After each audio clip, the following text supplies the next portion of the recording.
Hello, everybody, and welcome to the podcast. I am your host, Penn Street. Here at Aftersight, our goal is to share stories about people in their lives after they lose their vision, to show that there really is life after sight. Today, we have a wonderful guest who I've known for actually quite a long time. I was thinking about it, Mike, how long we've known each other and how we met. And that's a really neat story into itself. Mike is the founder and CEO of Blind Institute of Technology. Welcome to the podcast, Mike. Thank you so much, Penn. It's been a pleasure getting to know you over the years. I think I remember where we met, but I want to confirm that with you. I thought it was at a conference, wasn't it?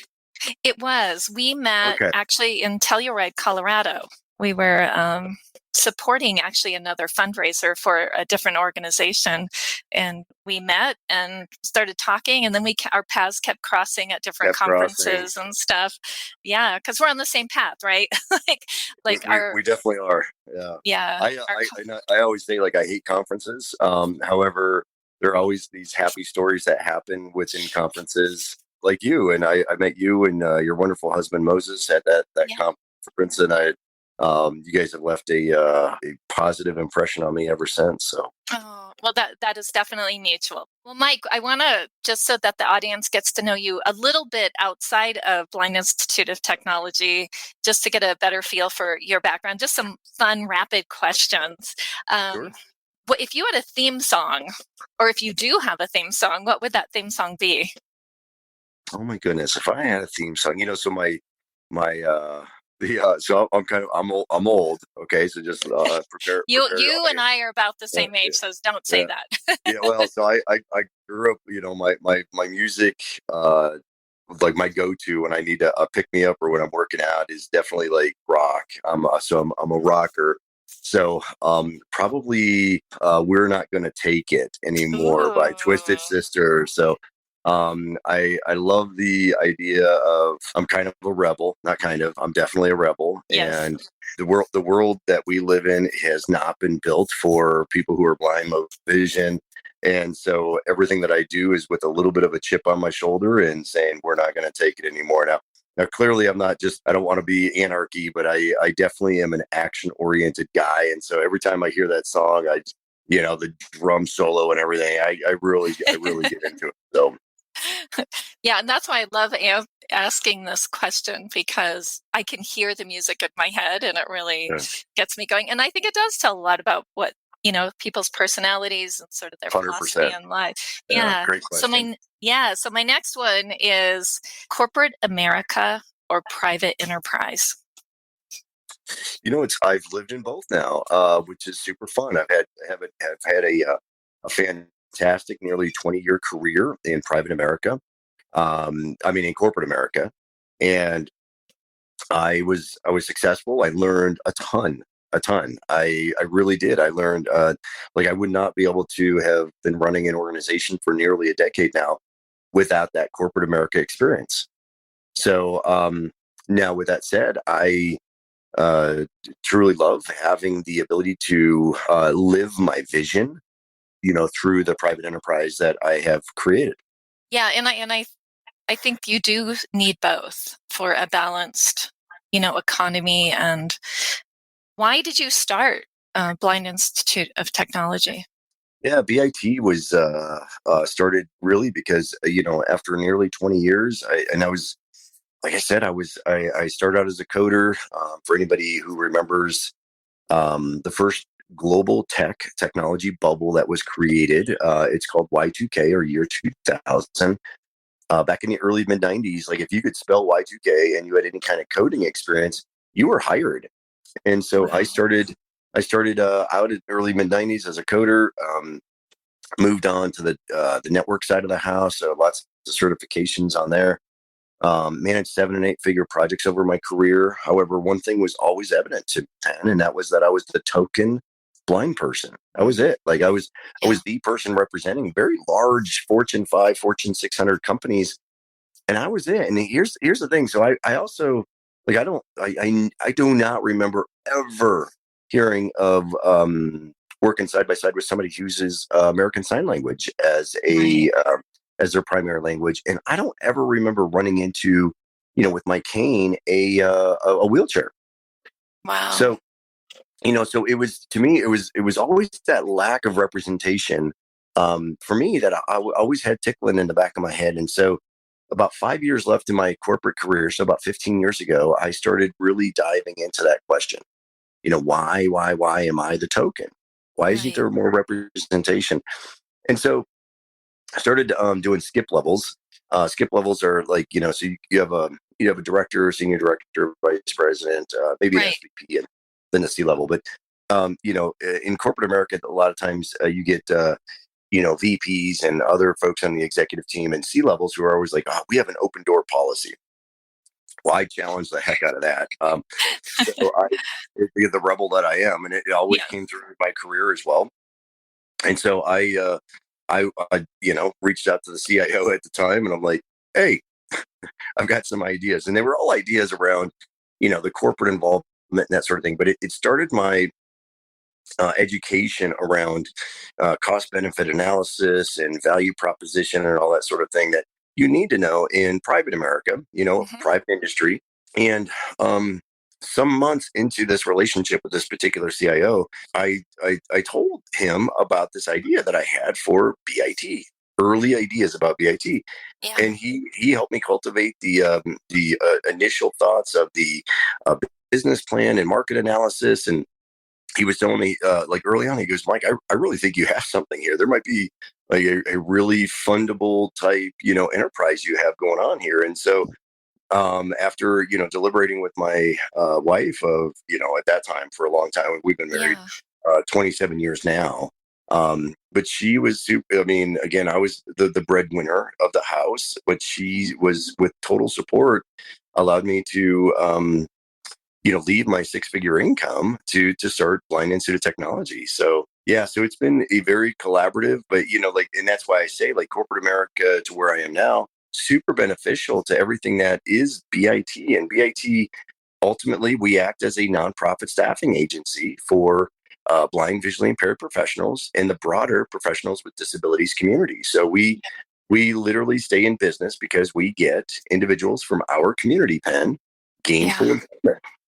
Yeah. So, Mike, the statistics for especially people who are blind and visually impaired, who are unemployed or underemployed, are still staggering. And even though there are places like the Division of Vocational Rehabilitation that are trying to address it, it's such an overwhelming issue that we need people like you and lots more like you. So if you can clone yourself and create more of more BITs around the country, that would be absolutely incredible.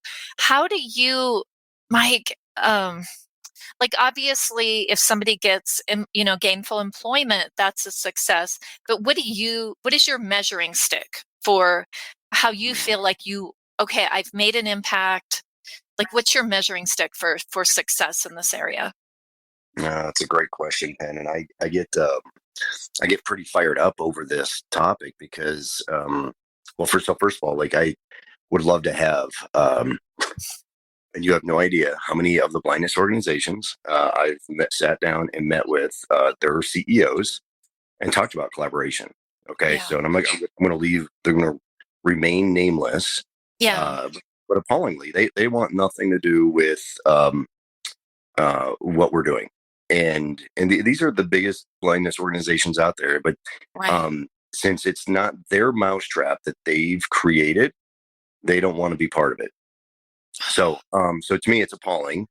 Yes. First and foremost, again, their names will remain nameless Right. with me. But trust me, I come from private sector, and so in private sector, like, if an organization has not been able to figure it out, and there's another, let's say, smaller organization who has, they collaborate, they partner, Yeah. they create, contracts, or they just acquire that organization because they're like, oh, they figured out something that's working. But my measuring stick, quite honestly, Penn, is it. Yes, and thrilled that we've affected more than a couple of hundred people's lives across Mm. the country and truly globally now. But I look at that, and you're right that the numbers are so appalling. They're so egregious that like I feel like I haven't done anything yet. And so I get what keeps me up at night is not, and this year alone, like this calendar year, I mean, we just got another person placed yesterday and two more in May. And I mean, this year we've probably gotten, I don't know, 15, 20 people jobs, which we're on That's pace to, awesome. yeah, and it sounds great. But the thing is like, okay, but how do we get 200? Yep. Mike, that is, I agree with you that, you know, 20 people and, since the beginning of the year may seem like a small number, but that's 20 lives that now can live financially independent and fulfill their dreams of employment, which is huge. I mean, when I lost my job, the beginning of the pandemic, it crushed me, not only because it was to me, my dream job where I was going to be until I retired, but what scared me is I know those statistics. I knew, like, oh my gosh, even in a good economy, it's, anywhere from 70 to 80% of us are unemployed. But in a bad economy where everybody's going to be looking for a job, I was toast. And so, I mean, I did my due diligence, and I worked really hard to land where I am now, which I'm so very thankful. But a lot of people they don't know where to turn. We're running into that with Audio Information Network of Colorado, is we advertise jobs as one of our programs. But the problem is that by the time those job postings go out, they're already filled. And so we're trying to come up with creative ideas, and we're talking, different organizations collaborating together. Well, how can we as an org help our listeners get to those jobs faster than they have in the past? And I know that, like, BIT is on our resource page, but I don't understand that either, why orgs don't work together, because we all want the same thing. And so I me, and my past, and I've butt heads with many orgs when we've run into this situation. um so Mike, you were talking about, like, even globally, you're making impacts, and tell me a little bit more about that. I know what you're doing here in Colorado, but what are you doing globally? Thank you, Penn. So our business model is simple, right? We act as a nonprofit staffing agency, and that's how we started. Nearly a decade ago now. And but my background is technology, and recognizing that I truly believe that technology is the great equalizer for all of humanity, from the Wright brothers to the pencil, always helping humanity overcome its obstacles. Well, in today's digital age, though, accessible technology is critical for us to have a quality of life, right? Right. Let alone our ability Yep, to earn our living. absolutely. So 5 years ago, we were the first organization in the country to put 7 blind people through what's called the Salesforce Administration Certification course. And Salesforce, for those of you and your audiences that have not heard of Salesforce, is literally the top 5 largest software companies in the world, and projected to be number 2 software company in the world, only smaller than Microsoft in the next 2 Wow. years. And Wow. but it's not just a, call it a user interface. And to give some context, so Salesforce started out as what's called the CRM, so customer Yep. relationship management.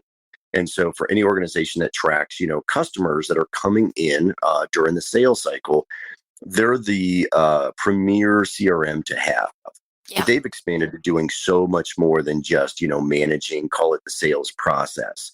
Um, and but their software on the inside. So basically, for those again who aren't very technical, let's say on your iPhone or your Android phone, you get apps. You download apps from either the iTunes store or from the Play Store, and those apps, right? You get to do whether it's your music or whatever it is. So Salesforce is literally this ability to create an app for businesses.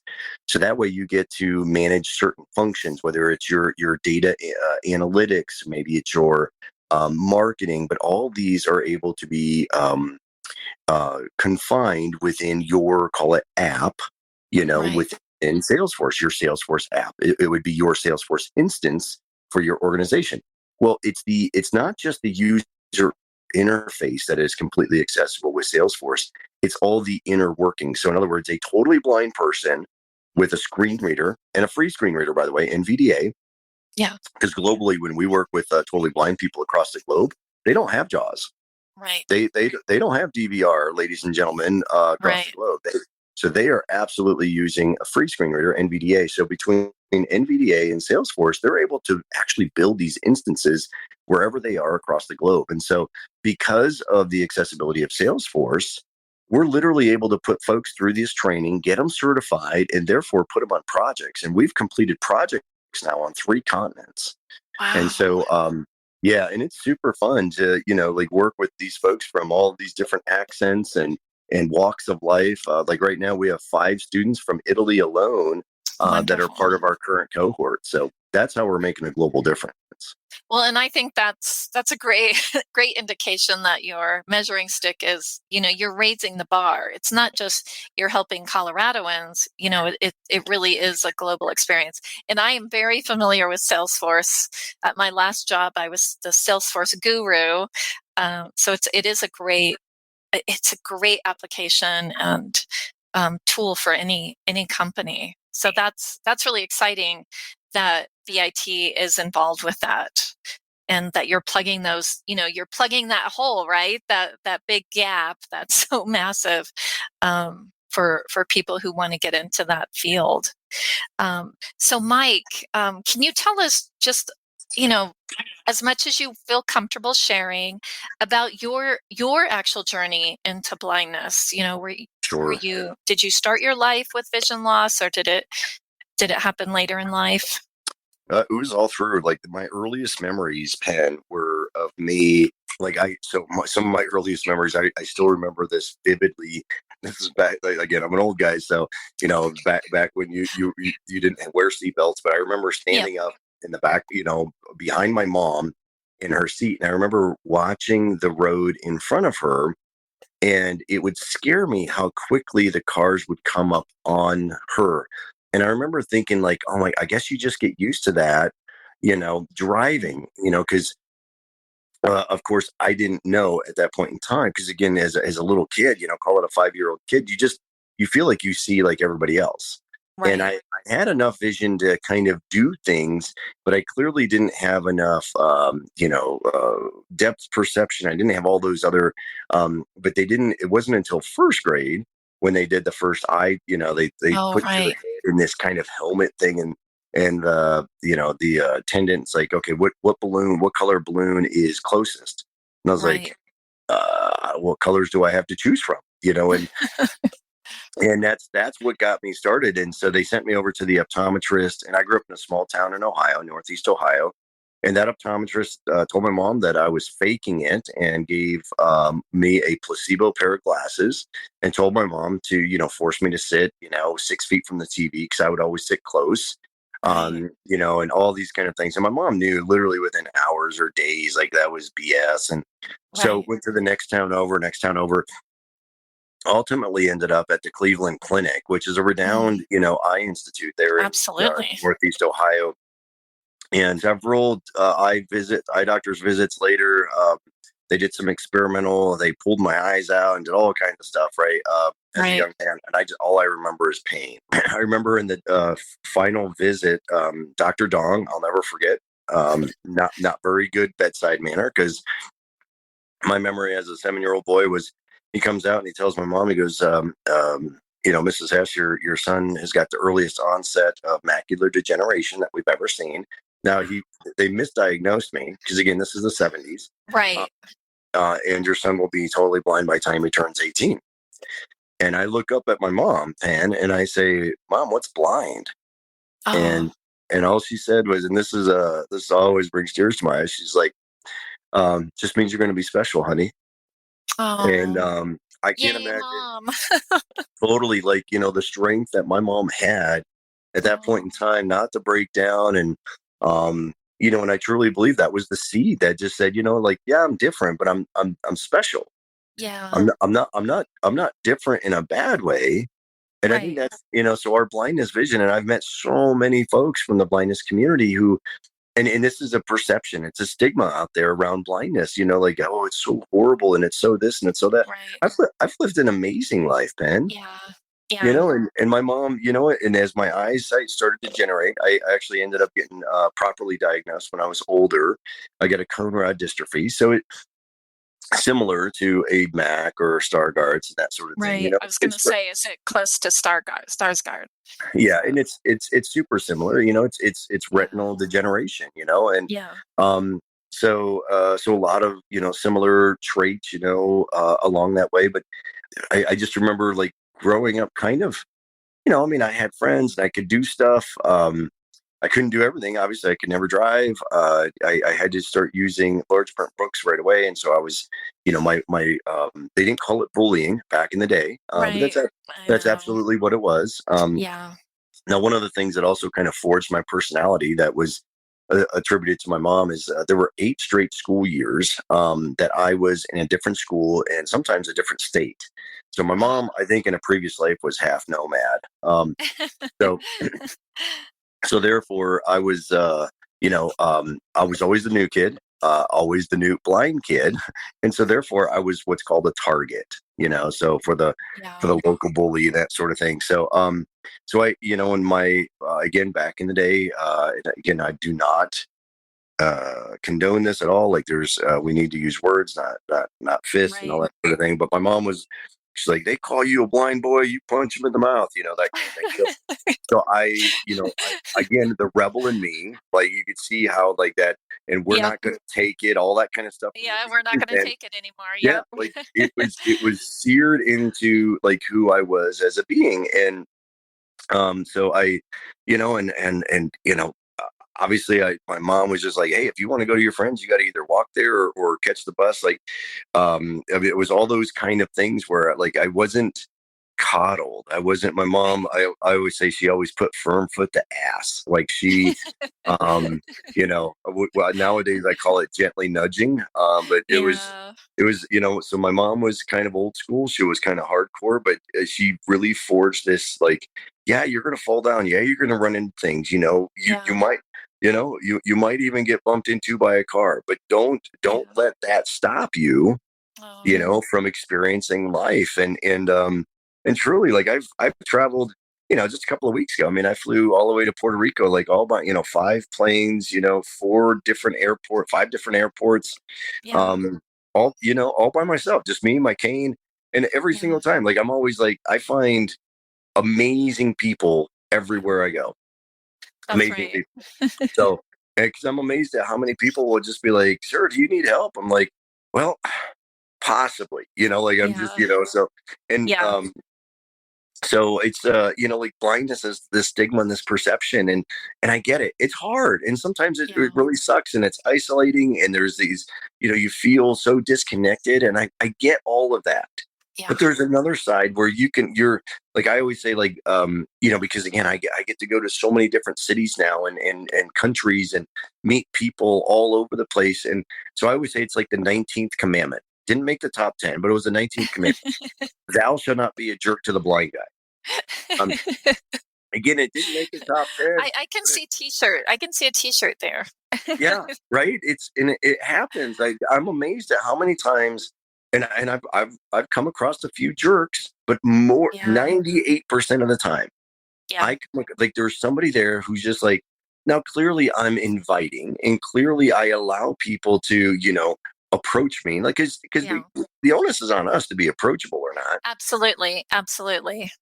So, And uh, I mean, the first time we met, it was just, you know, hey, I'm Penn. Hey, I'm Mike. This is what I'm doing. And we just sat right down and started right in on a conversation.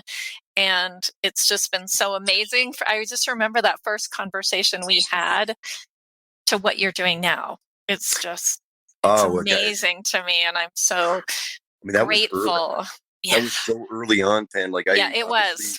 I mean, I had You the literally vision. were like, hey, oh, you were Mike, you were literally like, "Hey, I have this idea. I just want to run it by you." And Yeah, it was um, totally in the idea phase at that point, Penn. Like, yeah, I mean, I knew what we wanted to do, but I mean, to see where, and again, the past decade where things have gone, I'm so blessed. Like I just Yeah. like so last night I was one of 10 folks nominated in the Denver Business Journal's inaugural Diversity, Equity, and Inclusion Award ceremony. So That's literally, awesome. so literally, Congratulations. thank you. So like last night, I'm in front of, I don't know, 200, 250 business leaders from across the Denver metro area, Yeah. on stage, getting an award. And then just like, how the heck does that happen? Like it just, and in 2017, I was honored with the Dr. Martin Luther King Jr. Business Award.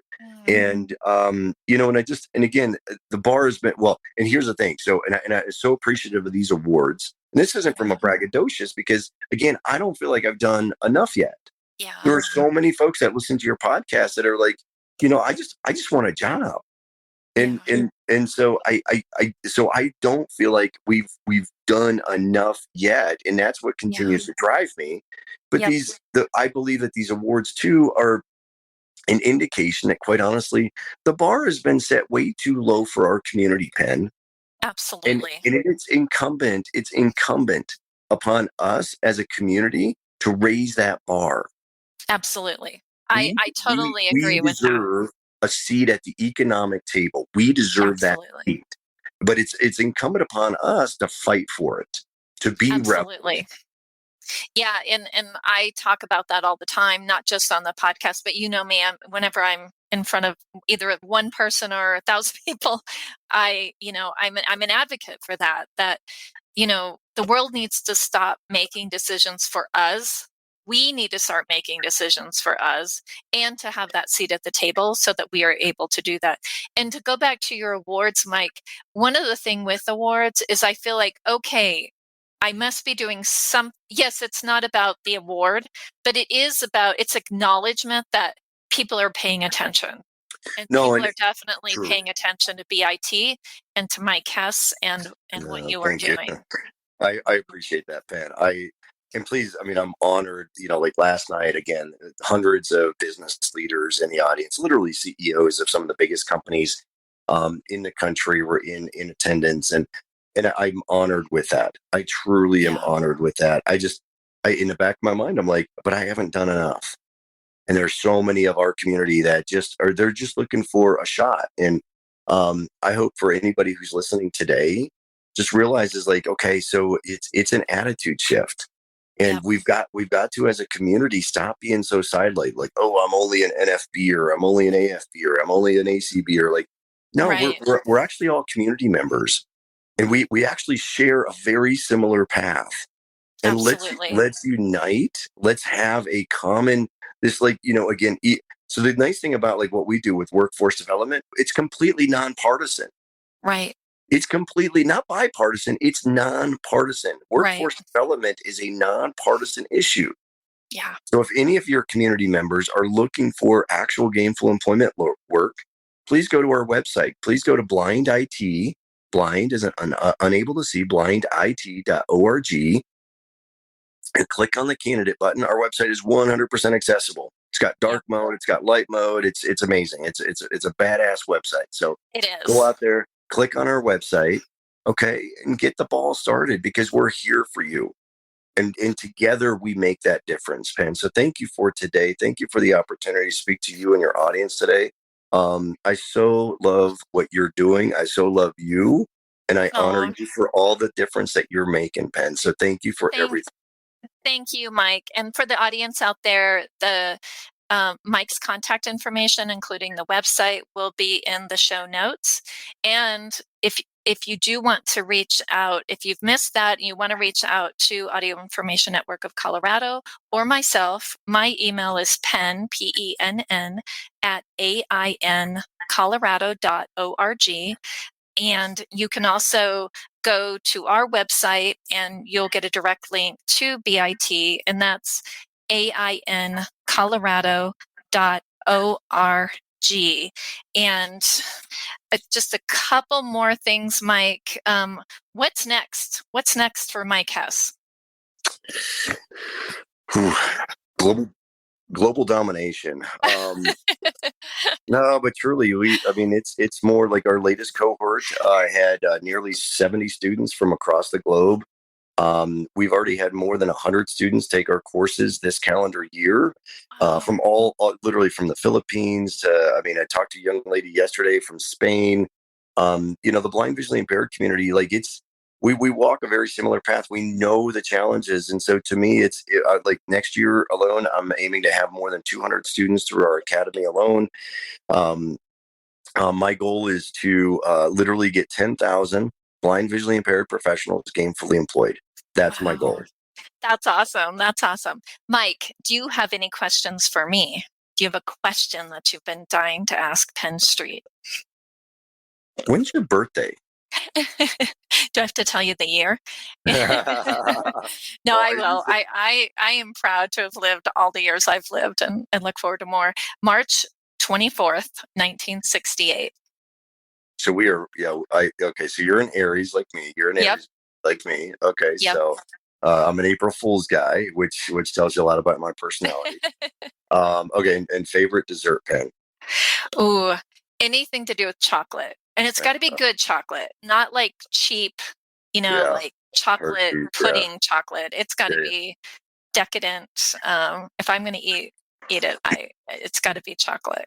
love it. So, well, Very Mike, again, thank you so much for being with us today, and all of our listeners out there, all around the globe. Now, thank you for dropping in on us every week. We really, really appreciate it. We appreciate your feedback, and if you have a topic you would like us to cover, or if you have somebody you would like us to reach out to, don't hesitate to email me at penn, PENN, at aincolorado.org. And remember to be kind to yourself and find a way to be kind to somebody else around you. That's all for this week. And thank you for joining us, Mike.